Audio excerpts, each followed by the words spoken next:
आधी हकीकत आधा फसाना। लेकिन आज कोई फसाना नहीं है, आज किसी सच या झूठ की पड़ताल नहीं है। आज तलाश उस सच की जिसे सब जानते हैं, सब मानते हैं, लेकिन आज तक कोई उसे खोज नहीं पाया है। जो अब तक नहीं हुआ वो आज होगा। आज हम करेंगे सदी की सबसे बड़ी खोज। अब मुर्दा होते इंसान भी जिंदा हो जाएंगे और पूरी दुनिया ये चमत्कार देखेगी। अगर आप सोच रहे हैं कि हम डींगे हाँक रहे हैं, ऐसी कोई चीज हो ही नहीं सकती, और अगर होती तो फिर उसे रिसर्चर, सरकारें, वैज्ञानिक तलाश चुके होते, और हम चंद लोग और कुछ कैमरे के साथ क्या कमाल दिखा देंगे। तो आप गलत हैं। हम क्या करेंगे, कैसे करेंगे, वो चीज क्या है, इन सारे सवालों के जवाब हम देंगे नहीं, बल्कि तस्वीरों के जरिए दिखाएंगे, वो भी सबूतों के साथ। घर घर में राम, हर दिल में राम, और उन राम के करें जो सारे काम, वो हैं महाबली हनुमान। इसीलिए जहां राम है वहां हनुमान है। जहां संकट है वहां संकट मोचक है। बस एक जगह को छोड़कर,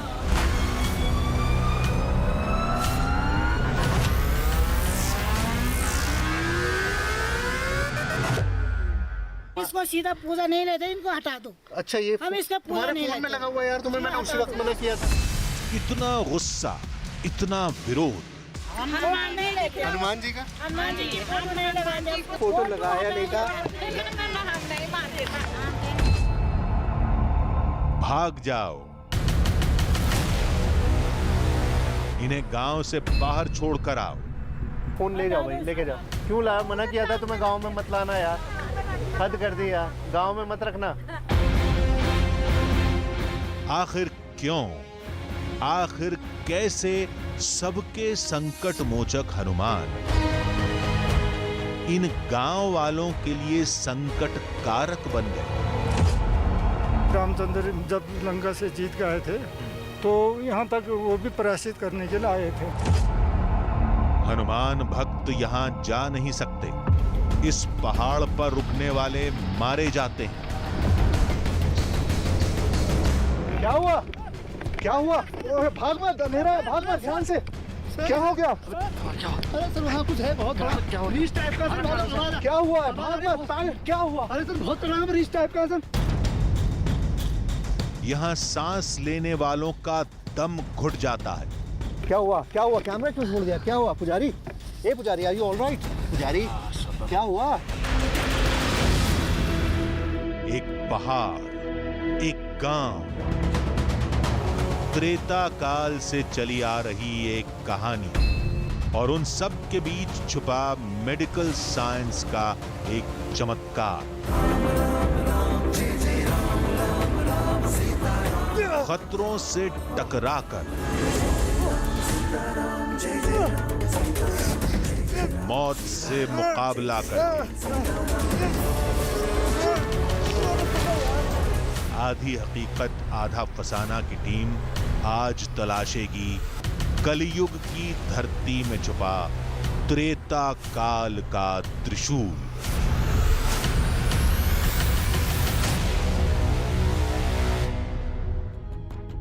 अब आप सोच रहे होंगे कि हमने कहानी शुरू की थी किसी रामबाण दवा की खोज के बारे में, तो फिर बीच में श्री राम और हनुमान कहां से आ गए? नहीं, ना हमने कहानी बदली है, न ही हमारा दावा झूठा है। ये सब एक दूसरे से जुड़े हुए हैं। दरअसल इस खोज का सार हनुमान चालीसा की 2 पंक्तियों में छुपा है। लाए संजीवन लखन जी आए, श्री रघुवीर हर्षि उर्लाए। यानी हनुमान जी ने संजीवनी बूटी लाकर लक्ष्मण जी को नया जीवन दिया।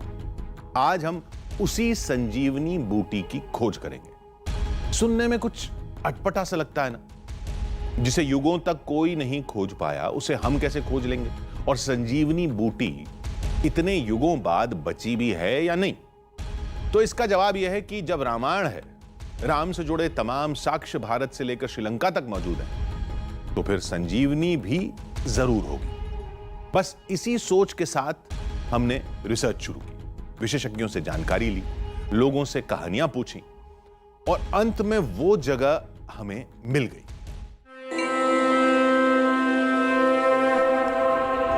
राम राम जय राजा राम, राम राम जय सीता राम, राम राम जय राजा राम, राम राम जय सीता राम। ये कथनी है रामायण की।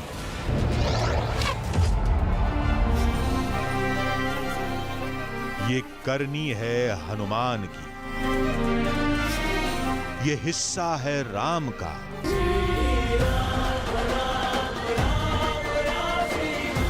ये किस्सा है संजीवनी बूटी का।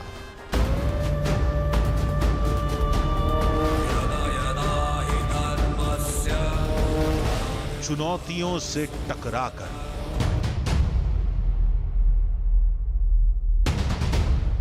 सैकड़ों फीट ऊंचे पहाड़ में जान की बाजी लगाकर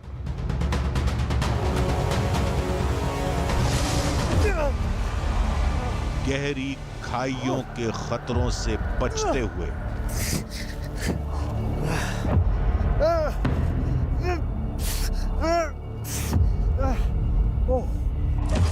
बर्फीले पानी से रास्ता बनाकर आज हम उसी संजीवनी बूटी को खोज कर रहेंगे। संजीवनी बूटी की तलाश हमने वहां से शुरू की जहां सबसे पहले उसका जिक्र मिलता है, यानी रामायण से। रामायण के मुताबिक मेघनाद के दिव्य अस्त्रों के वार से लक्ष्मण मूर्छित हो गए थे और उन पर मृत्यु के बादल मंडराने लगे थे। इसके उपचार के लिए दिव्य जड़ी बूटियों की आवश्यकता होगी। ये मात्र हिमालय क्षेत्र स्थित द्रोणगिरी पर्वत पर ही उगती हैं। तब सुषेण वैद्य के कहने पर महाबली हनुमान संजीवनी बूटी लेने द्रोण पर्वत पहुंचे। उन्हें सिर्फ इतना पता था कि संजीवनी बूटी में अद्भुत चमक और गंध है, लेकिन द्रोण पर्वत पर उन्हें बेशुमार जड़ी बूटियां दिखी। जब संकट मोचक हनुमान संजीवनी बूटी नहीं पहचान पाए, तो वो पहाड़ का एक बड़ा हिस्सा तोड़कर लंका ले गए। वहां संजीवनी बूटी की मदद से सुषेण वैद्य ने लक्ष्मण को जीवन दान दिया।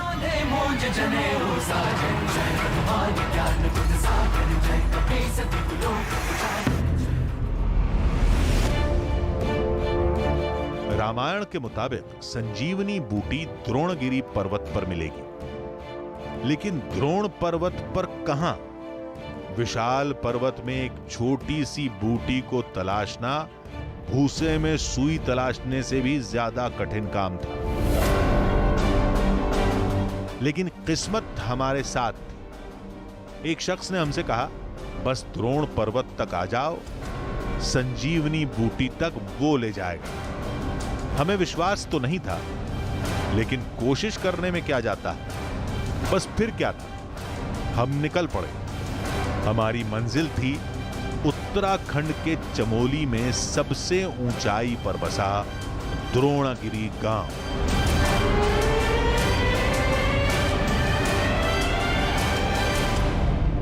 हमारे मुल्क में बहुत सारी कहानियां ऐसी हैं जो सुनी सुनाई तो जाती हैं, लेकिन उनका कोई रिकॉर्ड किसी के पास नहीं होता। अगर आप कहें कि बताइए या आप मानते कैसे हैं, तो किसी को भी नहीं पता होगा।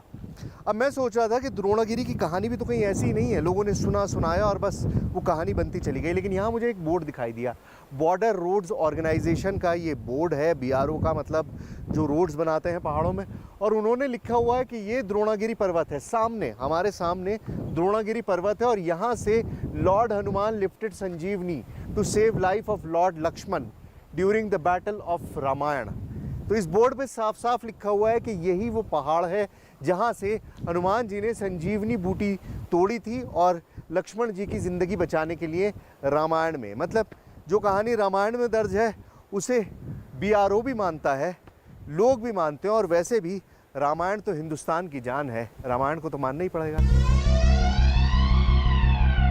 ऊंचे पहाड़, हरियाली जमीन और घुमावदार सड़कों का रोमांच। हमें लगा था कि सड़क का सफर सुहाना होगा, कठिनाई तो हमें पहाड़ चढ़ते वक्त होगी, लेकिन हम गलत थे। इससे आगे नहीं है ना? नहीं, रास्ता बंद है तो आगे। वो तो कह रहे थे रोड बन गया। नहीं सर, वो JCB भी टूटी पड़ी है, देखो आप। JCB तो टूटी पड़ी है। रोको फिर यहीं पे। ओह गॉड, हमें इंफॉर्मेशन मिली थी कि थोड़ा रोड और बन गया है द्रोणागिरी गांव की तरफ जाने वाला, लेकिन रोड बना नहीं है। कोशिश ज़रूर की गई है। मैं आपको दिखाता हूँ कहाँ। ये देखिए, यहाँ पर ये पूरी JCB जो है वो टूटी पड़ी हुई है। मतलब यहाँ से रास्ता बनाने की कोशिश ज़रूर हुई है, और मुझे इन्फॉर्मेशन यही दी गई थी कि काफ़ी रास्ता आगे बन गया है, बट शायद थोड़ा ही रास्ता शुरू हुआ और उसके बाद पूरा का पूरा पत्थर शायद गिर गया ऊपर से और ख़त्म हो गया। मतलब वी थॉट कि हमें थोड़ा कम चलना पड़ेगा, बट शायद अब कोई रास्ता है नहीं। कुछ दूर पैदल चलने के बाद हमें द्रोणागिरी गांव जाने का रास्ता दिखाई दिया।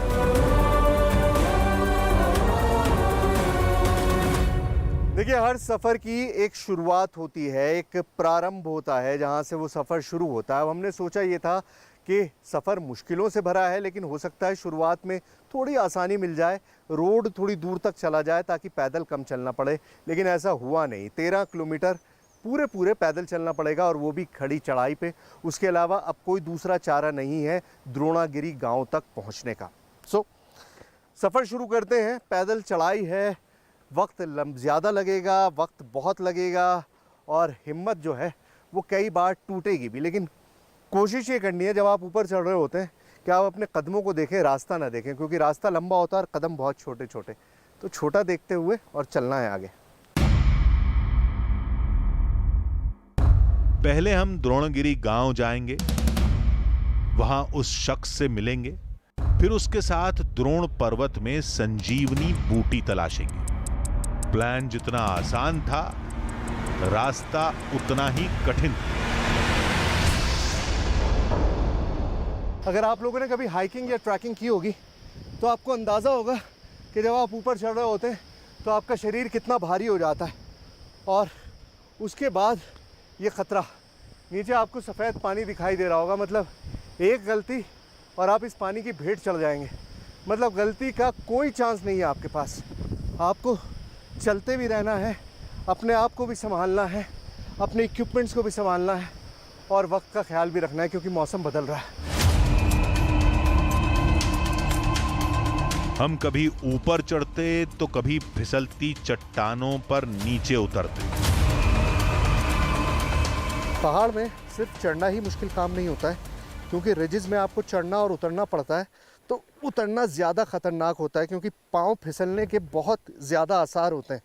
ऊपर चढ़ना तो थकाने वाला होता है, लेकिन नीचे उतरना जो है वो ज़्यादा मुश्किल काम होता है, क्योंकि ख़तरा ये होता है कि पाँव फिसला और आप गिर गए। अब ये इतने छोटे छोटे से पगडंडियाँ हैं जहाँ पर पाँव रख के आपको चलते रहना है, और आपके पास कोई और दूसरा ऑप्शन होता नहीं है सिवाय इसके कि आप जाएं और गिरें।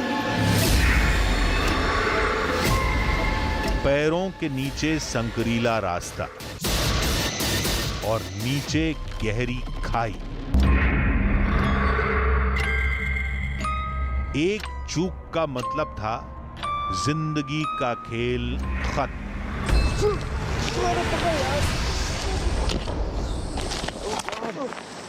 जिस जगह पर मैंने गाड़ी छोड़ी थी उस जगह से करीबन 2 घंटे मैं पैदल चल चुका हूँ, और मैं आपको बता नहीं सकता हूँ कि इस वक्त मेरी हालत क्या है, बिकॉज़ बहुत इंक्लाइन है, बहुत ज़्यादा ऊंचाई की तरफ हम लोग चल रहे हैं, और हर कदम जो बार बार मैं कह रहा हूँ कि भारी होता जा रहा है। मतलब अपने आप में एक स्ट्रगल है इस सफ़र को करना, लेकिन हमारी मजबूरी ये है कि जब तक हम वहाँ तक पहुँचेंगे नहीं, द्रोणागिरी गाँव तक, तब तक हम संजीवनी का अता पता नहीं जुटा सकते। सो चलते ही रहना पड़ेगा, रुकने का कोई चांस नहीं है। हर कदम के साथ खतरा बढ़ता जा रहा था। देखिए, जान की बाजी लगा देने वाली कहावत आपने सुनी होगी, लेकिन लिटरली जान की बाजी लगाना किसे कहते हैं आप देख लीजिए। ये जो पूरी क्रॉसिंग है, पूरा पुल है, सिर्फ इस लकड़ी के सहारे टिका हुआ है, और ये लकड़ी इस एक बड़े कील के सहारे। मतलब अगर ज़रा भी कहीं कोई रप्चर हो गया, टूट गया, तो ये पुल जो है ख़त्म हो जाएगा। ये सीढ़ियाँ बनी हुई हैं, बट ये सब सिर्फ और सिर्फ एक लकड़ी पर है। कई किलोमीटर के बाद खाइयां और चट्टानी रास्ते खत्म हुए। अब हमें जंगल से होकर गुजरना था। हम शहरों में रहने वाले लोगों को जंगल की आबो हवा की आदत ही खत्म हो जाती है। अब यहाँ पर सिर्फ और सिर्फ परिंदों की आवाज़ आ रही है। आप एक सेकंड के लिए, एक लम्हे के लिए सिर्फ इस आवाज़ को सुनिए। पानी की आवाज़, परिंदों की आवाज़, पत्तों की आवाज़, और ये वो आवाज़ें जो आपको शहरों में कभी नसीब नहीं होती। लेकिन ये परेशानी भी तो नहीं मिलती। अब देखिए, एक एक कदम जो है वो इतना मुश्किल है कि बस क्या कहें, लेकिन चलना तो है।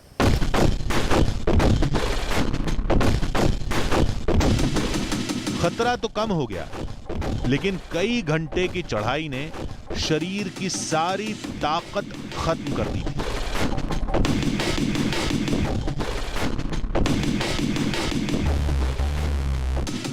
रत्ती भर एनर्जी मेरे अंदर बाकी नहीं बची है। मुझे बिल्कुल महसूस हो रहा है जैसे कंप्लीटली ड्रेन आउट हो गया हूँ। देखिए, जब मैंने शुरू किया था तो मुझे अंदाज़ा था कि हमें बहुत लंबा पैदल सफ़र करना है, लेकिन इतना लंबा होगा, इतना ज़्यादा थकाने वाला होगा, इतना ज़्यादा मुश्किलों से भरा होगा, ये मुझे नहीं पता था। हमने रुककर सांसें बटोरी और फिर चल दिए। हमें चलते चलते कई घंटे बीत चुके थे, लेकिन गांव तो छोड़िए, एक इंसान भी रास्ते में नहीं मिला। हमें लगा कि कहीं हम रास्ता तो नहीं भटक गए। नाउम्मीदी और घबराहट बढ़ने लगी थी। तभी हमें कुछ ऐसा दिखा जिसने चारों तरफ मौजूद हरियाली को और खुशनुमा कर दिया। देखिए, 8 घंटे की कड़ी मशक्कत के बाद हम फाइनली द्रोणागिरी गांव पहुंच चुके हैं। और गांव बहुत छोटा सा है, मतलब मिसेबल गांव है। अगर आप इसको तलाशेंगे ना किसी मैप में तो शायद ही आपको नज़र आए। मुश्किल से 40-50 घर हैं, 100 लोग रहते होंगे, और वो भी सिर्फ 3 महीने के लिए। उसके अलावा ये पूरे वक्त खाली पड़ा रहता है, क्योंकि यहाँ पे इतनी ज़्यादा ठंड और इतनी ज़्यादा बर्फ़ होती है। लेकिन द्रोणागिरी के जो लोग हैं वो 3 महीने के लिए लौटते ज़रूर हैं इस गाँव में। क्यों लौटते हैं वो जाकर पता करेंगे। अब बारी थी गांव में दाखिल होने की। तभी हमें लोगों की दी एक चेतावनी याद आ गई।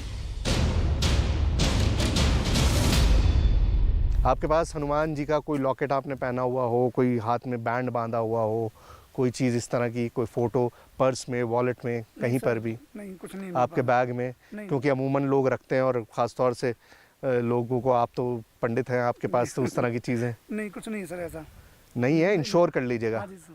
पुजारी जी, हमारे कैमरा पर्सन पुजारी जी, आपके पास? नहीं, मेरे पास ऐसा तो कुछ नहीं है। मैं देख रहा था कि बैंड पड़ा है, अगर इसको लेकर कोई दिक्कत तो नहीं होगी ना? भाई, आई एम नॉट श्योर। ये किसका है? ये कलावा है बेसिकली। कलावा तो है, इसमें धर्म में बाधा जाता है। हाँ, तो हनुमान जी से रिलेटेड तो नहीं? हनुमान जी से रिलेटेड नहीं है, नॉर्मल कलावा है। कलावा ही है ना? हाँ, तो ठीक है, कलावा तो आई थिंक वो बाकी तो नीचे देख के पता कर लेंगे। देखिए, मैं ये सब इंश्योर इसलिए कर रहा हूँ because I want to start in a good manner. हम पहले ही कोई परेशानी क्रिएट करें, गाँव वाले उस चीज़ को लेकर नाराज़ हों, और फिर हमें बहुत ऊपर जाना है द्रोणागिरी पर्वत तक, वहाँ जाने में हमारी हेल्प ना हो या हमें ना बताएं, तो वो हमारे लिए बड़ा मुश्किल बन जाएगा। इसीलिए मैं चाह रहा हूँ कि हम कोई भी उस तरह की चीज़ ना करें जिससे कोई भी नाराज़गी या कोई भी अपसेट करने वाली बात हो। गांव में महाबली की प्रतिमा या तस्वीर तो छोड़िए, नाम तक लेना अपराध है। आखिर क्यों? हमने सोचा कि पहले इस रहस्य को सुलझाएंगे, फिर उस शख्स के साथ संजीवनी तलाशेंगे। लेकिन हमारी एक लापरवाही ने सारी मेहनत और सपनों पर पानी फेर दिया। तो ऊपर वहाँ द्रोणागिरी जाते हैं तो कितना वक्त लगता है पर्वत के पास जाने में? जहाँ बूटियाँ वगैरह होती हैं, संजीवनी बूटी वगैरह? हाँ, बूटी तो हर तरफ है। हाँ, 2-3 घंटे से ज्यादा लगते हैं। हाँ। अच्छा, वज्रदंती है, मतलब चारों तरफ बूटियां हैं। चारों तरफ बूटी अच्छा, जो लोग देवी देवताओं को पूजने के लिए ले जाते हैं पूरा बूटी बूटी है। हमारे यहाँ आता है, कोई भी बुट्टी ले लो, गैस का दवाई है, कोई कुछ दवाई फोन में सिग्नल आ रहा है? पथरी की दवाई है, सारी दवाइयाँ हैं। सारी दवाई है। बिल्कुल नहीं है। फोन के सिग्नल नहीं आते यहाँ पे? कोई को आते, किसी को नहीं आते। नहीं आ रहा है यहाँ पे तो सिग्नल ना। अचानक कुछ दिखा और महिलाओं का गुस्सा फट पड़ा। हनुमान नहीं लेते, हनुमान जी का हनुमान जी के नहीं लगाते। ये इसने गलती से, मैंने तो पहले ही बताया था। हनुमान की तस्वीर फोन में लगी छूट गई थी, जिसे देखकर महिलाओं का गुस्सा 7वें आसमान पर पहुंच गया। इसको सीधा पूजा नहीं लेते, इनको हटा दो। अच्छा, ये हम इसका पूजा तुम्हारे नहीं फोन में लगा हुआ है यार, तुम्हें मैंने उसी वक्त मना किया था। फोटो लगा नहीं, फोटो लगाया नहीं था। गांव वालों का गुस्सा बढ़ता जा रहा था। अब हमारे लिए गांव में 1 सेकंड भी रुकना खतरे से खाली नहीं था। गांव वाले मदद नहीं करेंगे तो हम संजीवनी कैसे तलाशेंगे? कुछ तो करना पड़ेगा। हमने फौरन अपने टीम मेंबर को उसके फोन के साथ गांव से बाहर कर दिया। फोन ले जाओ भाई, लेके जाओ, लेके जाओ भैया, इसको फॉलो कर लो। हाँ, बाहर रख कर आओ। क्यों लाया? मना किया था तुम्हें गांव में मत लाना यार, हद कर दी यार, गांव में मत रखना।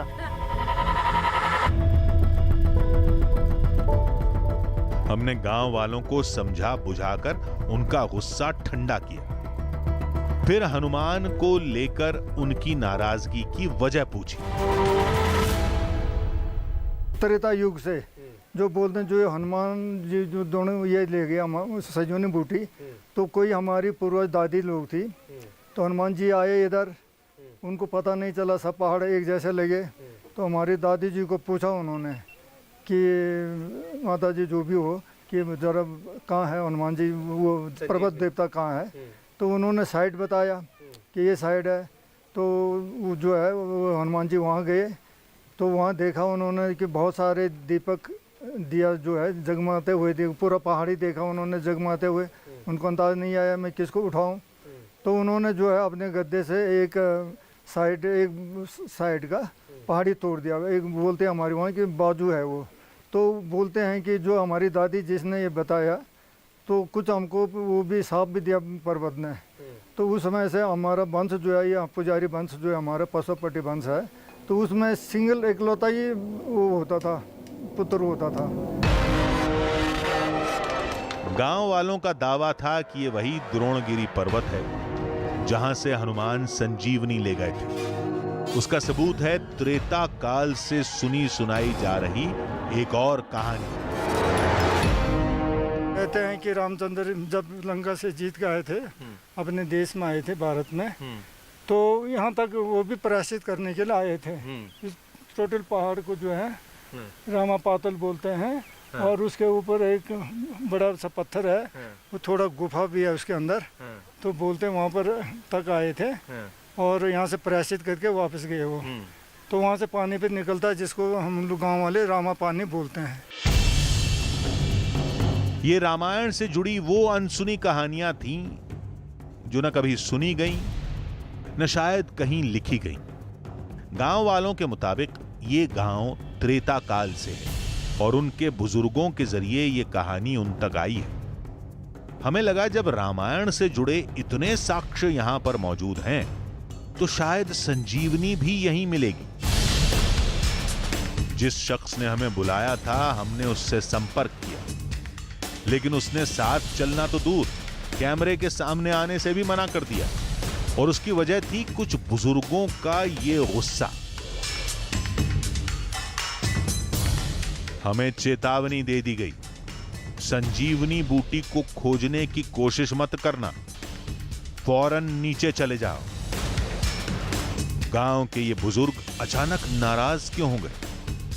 गांव वालों ने कहा कि द्रोणगिरी पर्वतराज का जख्म आज भी ताजा है और हम वहां संजीवनी बूटी तलाशने जाएंगे तो उससे पर्वतराज का अपमान होगा।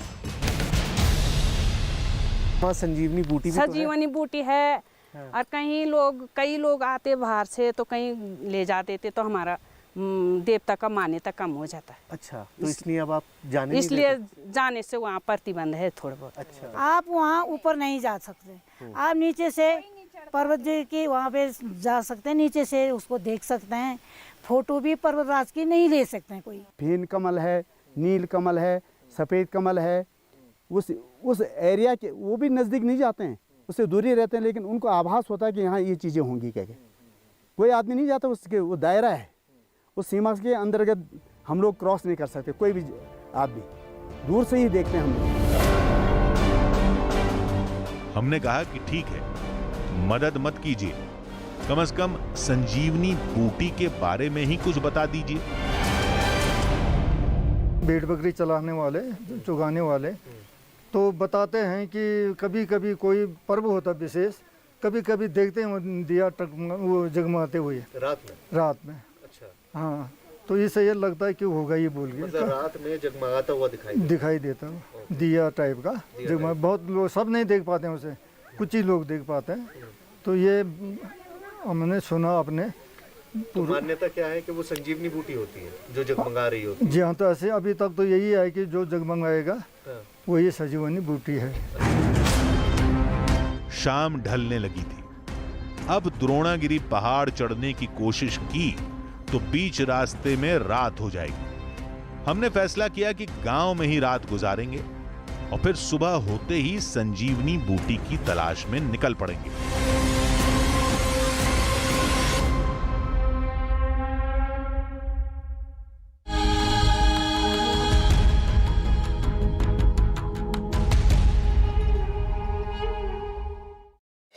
फिर सजेगा चुनाव का सबसे बड़ा मंच, गुजरात अधिवेशन, न्यूज़ 18 इंडिया पर।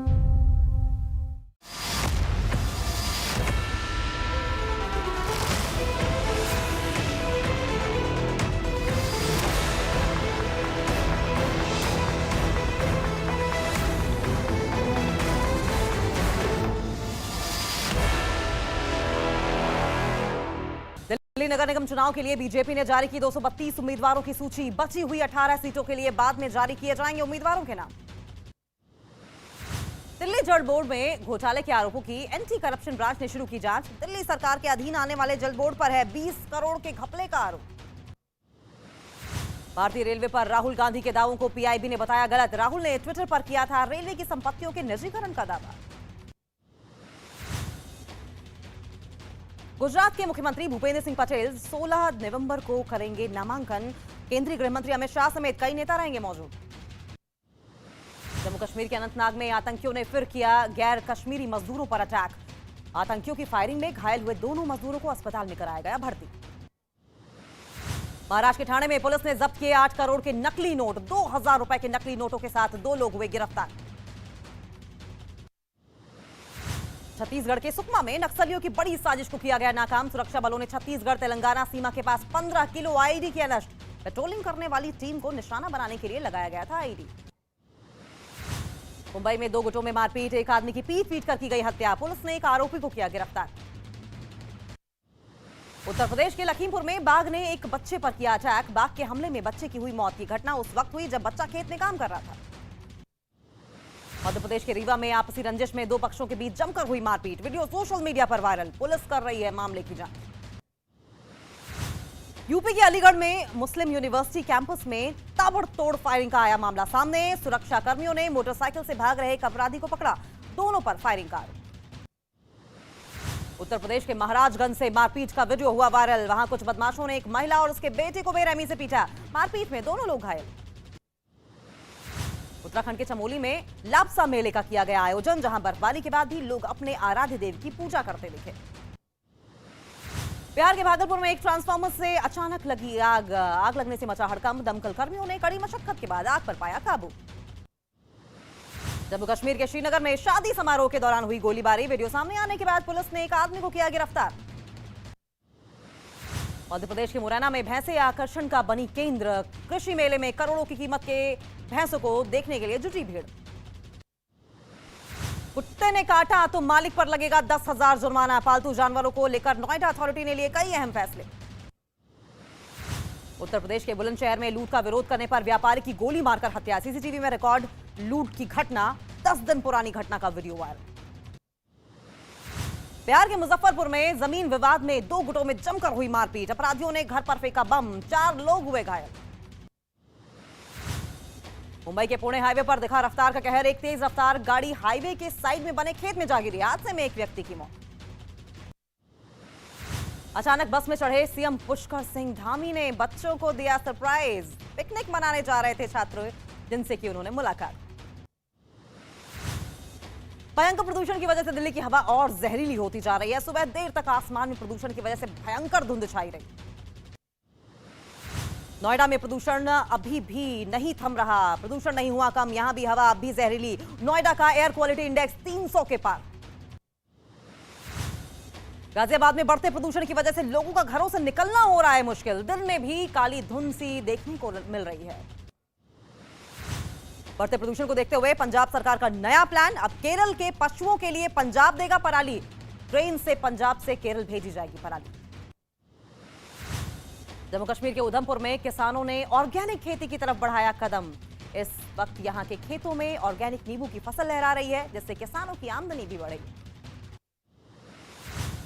गुजरात के जामनगर में भारतीय वायुसेना ने दिखाया दम। सूर्य किरण एरोबेटिक टीम ने एयर शो के दौरान हैरतअंगेज स्टंटबाजी का नजारा पेश किया।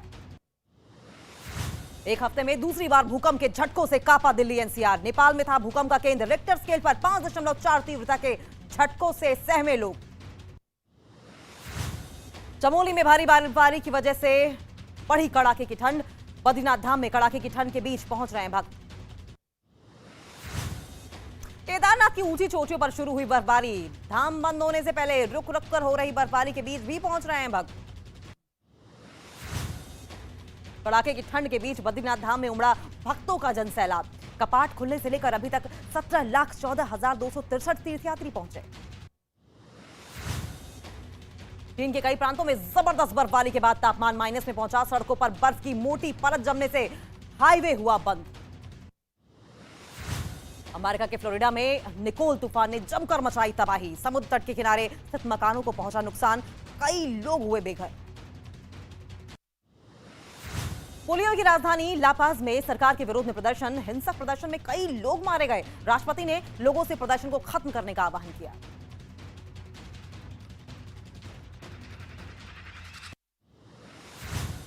चीन ने मशीन गन से लैस रोबोट कुत्ता किया तैयार। इस रोबोट को ड्रोन के जरिए कहीं भी ले जाया जा सकता है। हथियार बनाने वाली कंपनी ने जारी किया इसका वीडियो।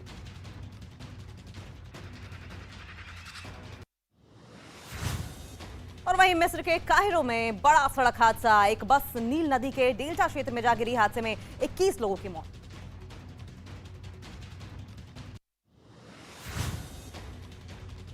और यूक्रेन का विमान को मार गिराने का बड़ा दावा। रूस की ओर से लगातार पलटवार भी है जारी। फिर सजेगा चुनाव का सबसे बड़ा मंच, गुजरात अधिवेशन। न्यूज़ 18 इंडिया पर।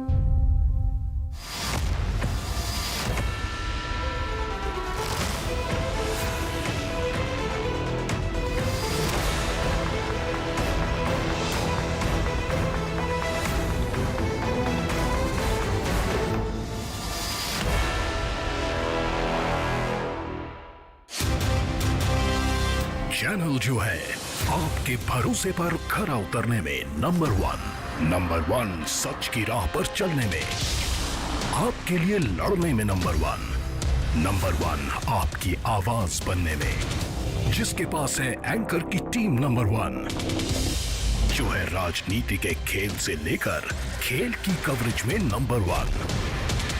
आज तक को पछाड़ अब है देश का नंबर 1 न्यूज चैनल। तो देखते रहिए न्यूज़ 18 इंडिया।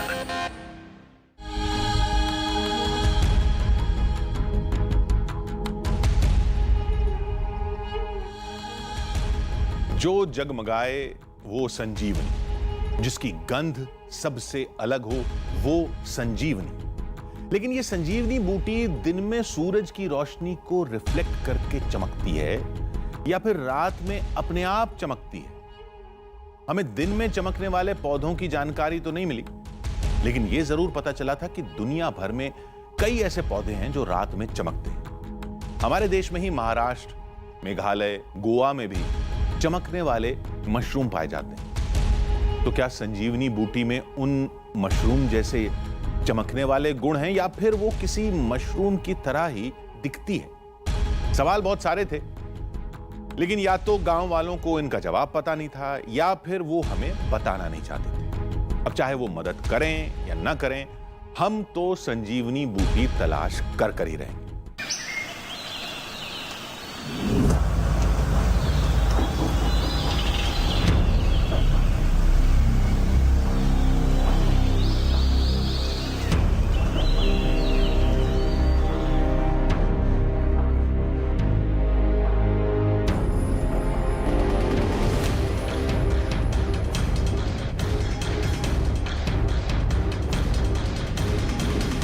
मंजिल हमारी आंखों के सामने सर उठाए खड़ी थी। वो द्रोणगिरी पहाड़ जिसमें संजीवनी बूटी के मिलने का दावा किया जाता है, लेकिन जिस संजीवनी बूटी ने लक्ष्मण को जीवन दान दिया था, क्या वो इतने युगों बाद आज भी मौजूद है? तो क्या उसका प्रभाव, उसकी ताकत आज भी बरकरार है? गांव वाले तो कहते हैं कि संजीवनी बूटी आज भी है और आज भी उसकी महक और मौजूदगी का असर आसपास देखा जा सकता है। आज हम उसी संजीवनी बूटी को तलाश कर रहेंगे।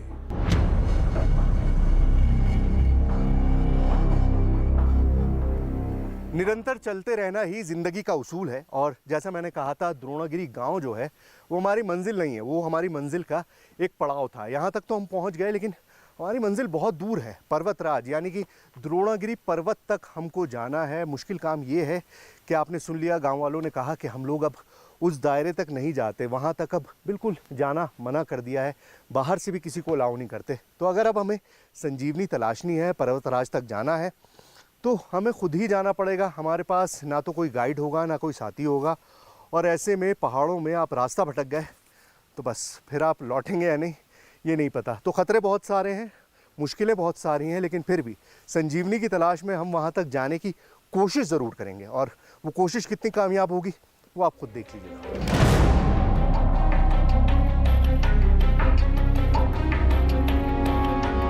मंजिल दुश्मन और कोशिशें अंधी।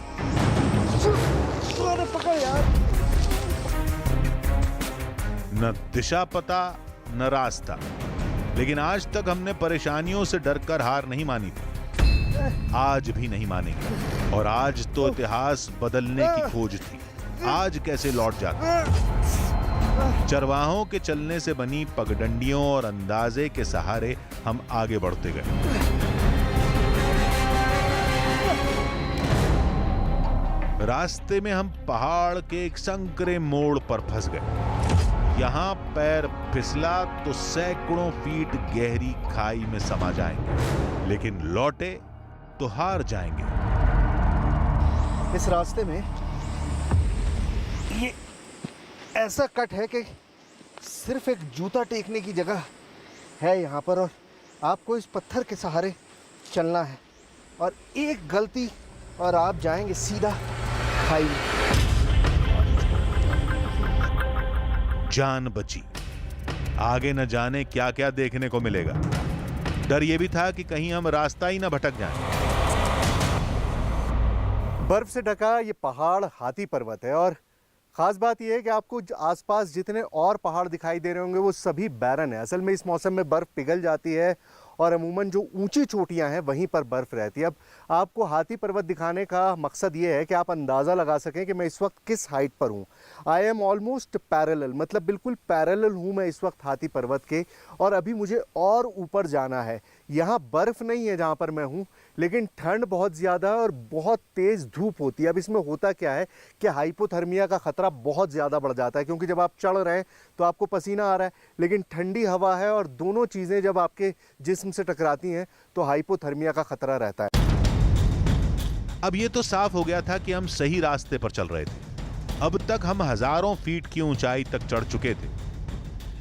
धीरे धीरे जमीन ने रंगत बदलनी शुरू की। इस रंग में हमारी मंजिल की महक थी।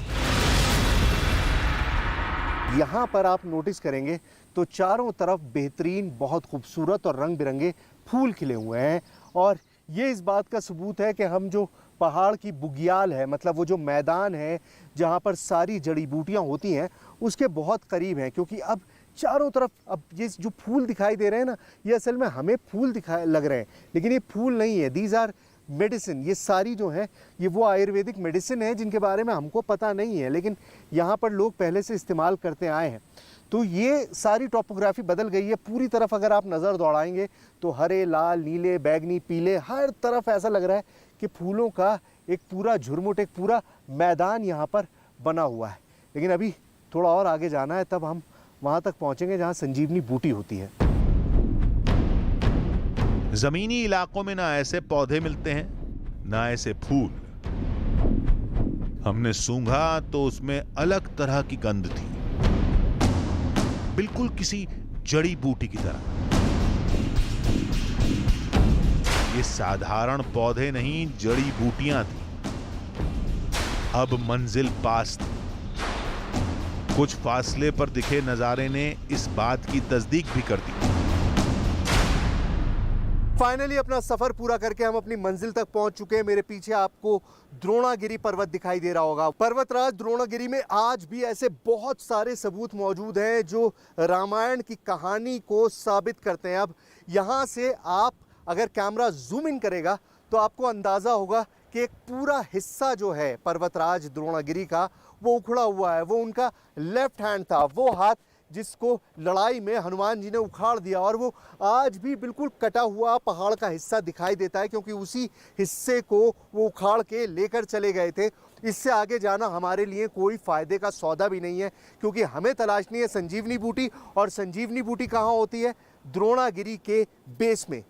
तो बेस तक पहुँचने के बाद अब असली चुनौती सामने है, संजीवनी बूटी तलाशने की। तो चलिए शुरू करते हैं। ये बाढ़ द्रोणागिरी गांव के लोगों के लिए आखिरी हद है। यहां से शुरू होती है सरहद उस बूटी की जो हमें मिल गई तो दुनिया बदल जाएगी।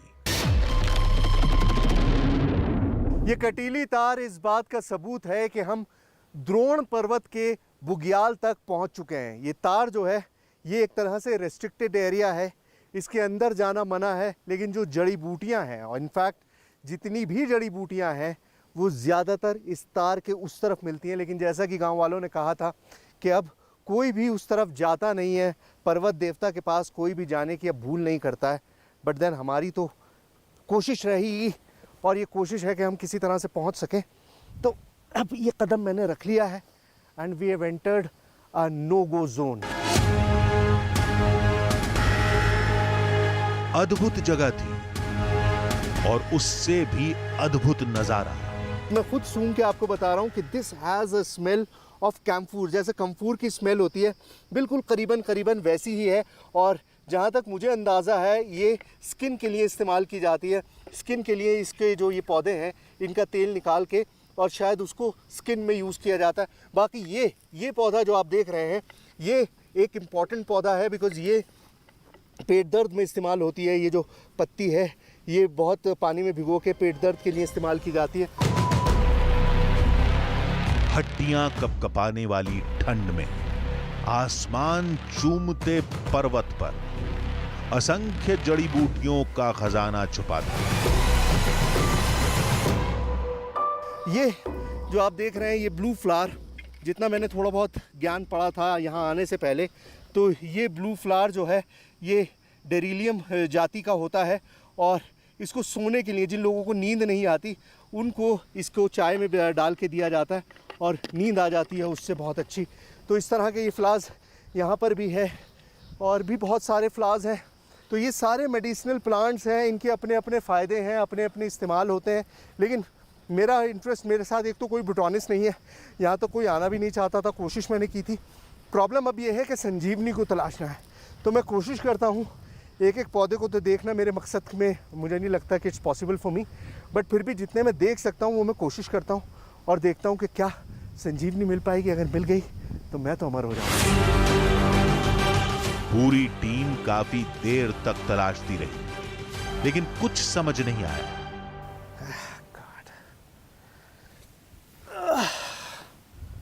ओ भाई आ जाओ इधर, ऐसे नहीं हो पाएगा यार, इम्पॉसिबल है, कोई चारा नहीं है,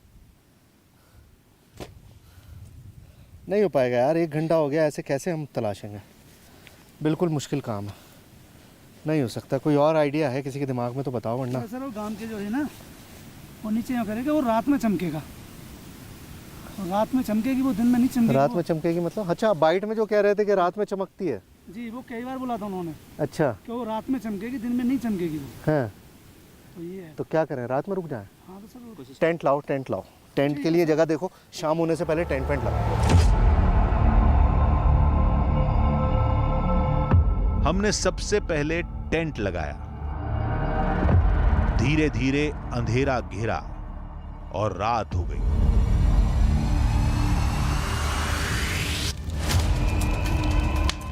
हमने फौरन अलाव जलाया। ये हमें ठंड से बचाएगा और जंगली जानवरों से भी। तो अब वक्त आ गया है कि हम जाके देखें, तलाशें। ये बहुत मुश्किल काम है, ये बहुत मुश्किल एंडीवर है, बट फिर भी कोशिश कर रहे हैं। लेकिन बिना लाइट के शायद आपको कैमरे पे मैं बहुत थोड़ी चीज़ें ही दिखा पाऊंगा, लेकिन फिर भी कोशिश करूंगा कि जहाँ तक जाऊँ, जैसे जैसे करूँ, वो आपको दिखाता रहूँ बीच बीच में लाइट ऑन करके। वरना आप समझ लीजिए कि हमें सब कुछ बिल्कुल घुप अंधेरे में करना है। चारों तरफ घुप अंधेरा था। कोई पौधा, कोई बूटी जरा सा भी चमकेगी तो दूर से ही दिख जाएगी, किसी जुगनू की तरह। लेकिन यह काम आसान नहीं था। अगर कहीं पर भी कोई रोशनी दूर तक दिखाई दे रही है, बहुत चिल्ड हो गया, बहुत ठंडा हो गया, बहुत संभल के। 2 प्रॉब्लम्स हैं हमारे सामने, ध्यान रखना। हमारे सामने क्या क्या प्रॉब्लम है? एक तो अंधेरे में काम करना है, क्योंकि रोशनी होगी तो दिखाई नहीं देगा, और ऐसे में आपका पाँव कहाँ जाएगा इसका आपको अंदाज़ा नहीं होगा। सो ऐसा करते हैं, अलग अलग जाते हैं या एक साथ रहें? एक साथ रहते हैं। एक साथ रहते हैं, हाँ, क्योंकि अंधेरा बहुत ज़्यादा है। डीप अंधेरा ना, खो जाएंगे। हाँ, खो जाएंगे। मार्कर हमारा है वहाँ पे, वो आग जल रही है, तो हमारा टेंट वहाँ पर है। ये हमारी आखिरी कोशिश थी। एक बार कोई चमकता पौधा दिख जाए बस, फिर उसकी गंध सूंघेंगे और उसे लेकर नीचे किसी आयुर्वेदिक लैब में टेस्ट के लिए ले जाएंगे। जड़ी बूटियां तो चारों तरफ थीं, लेकिन चमक किसी में नहीं थी।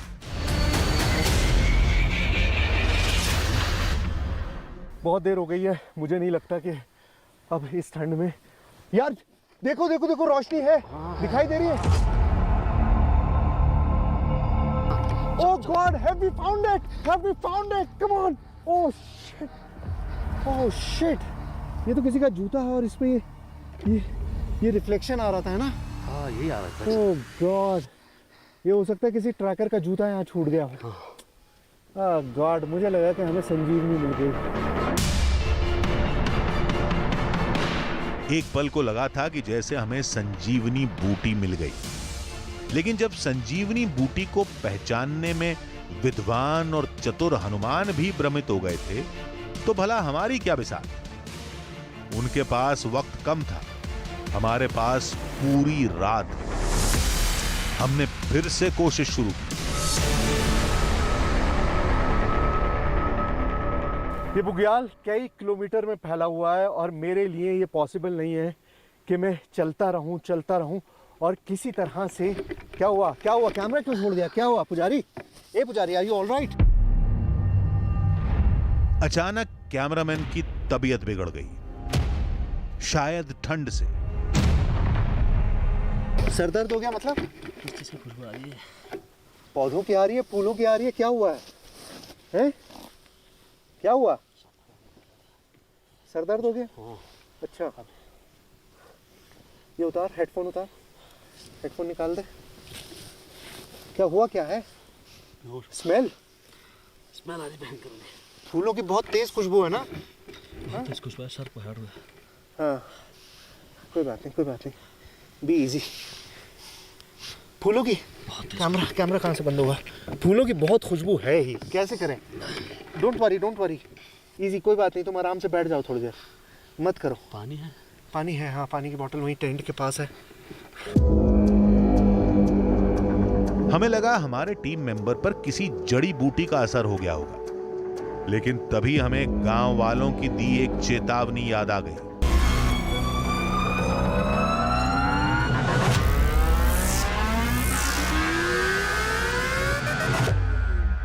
विभिन्न प्रकार के जो है उस आदमी को कष्ट वहाँ पर होता है।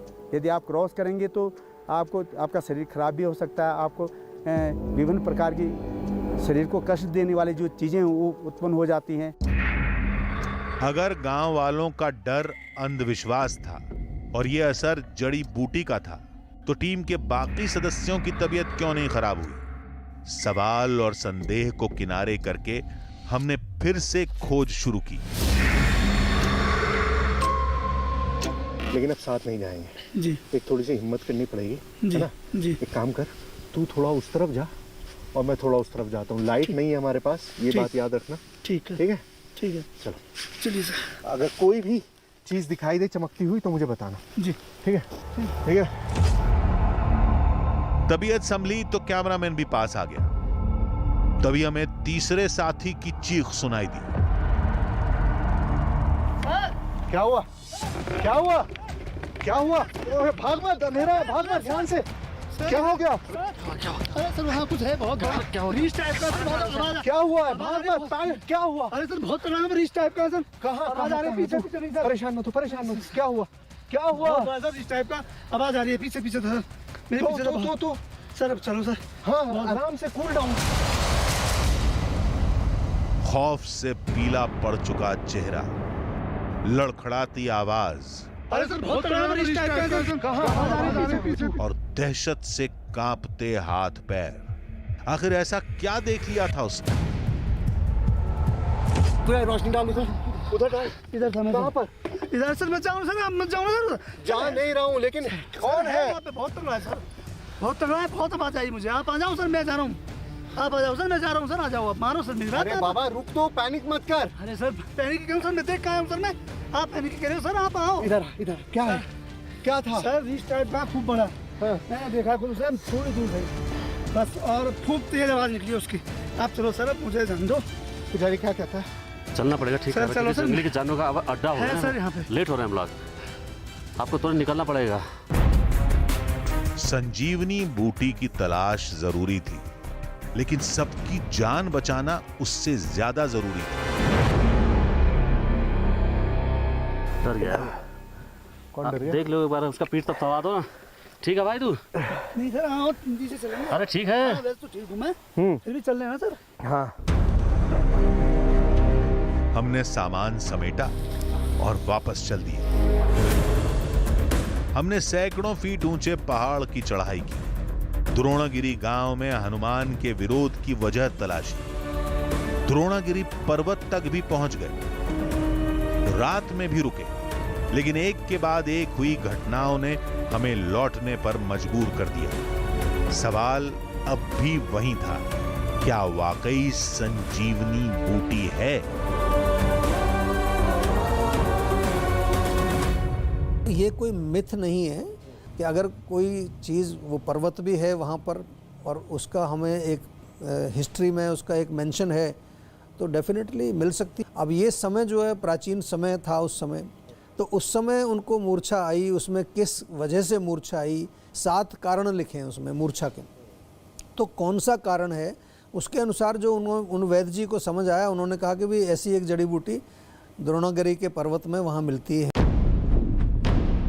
हमने पूछा कि क्या वो हमें संजीवनी बूटी को तलाशने का रास्ता और उसको पहचानने का तरीका बता सकते हैं। उस समय कौन सी बूटी थी वो तो हनुमान जी को भी समझ नहीं आया था उस टाइम, वो पूरा पहाड़ ही उठा लाए थे।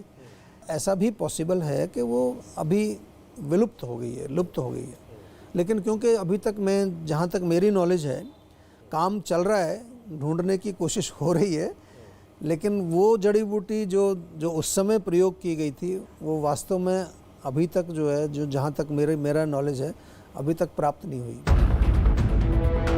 गांव वालों ने दावा किया, आयुर्वेद के एक्सपर्ट ने भी माना और रामायण में भी लिखा है संजीवनी है और द्रोणागिरी के पर्वत में ही है, लेकिन कहां है और कैसी दिखती है ये किसी को नहीं पता।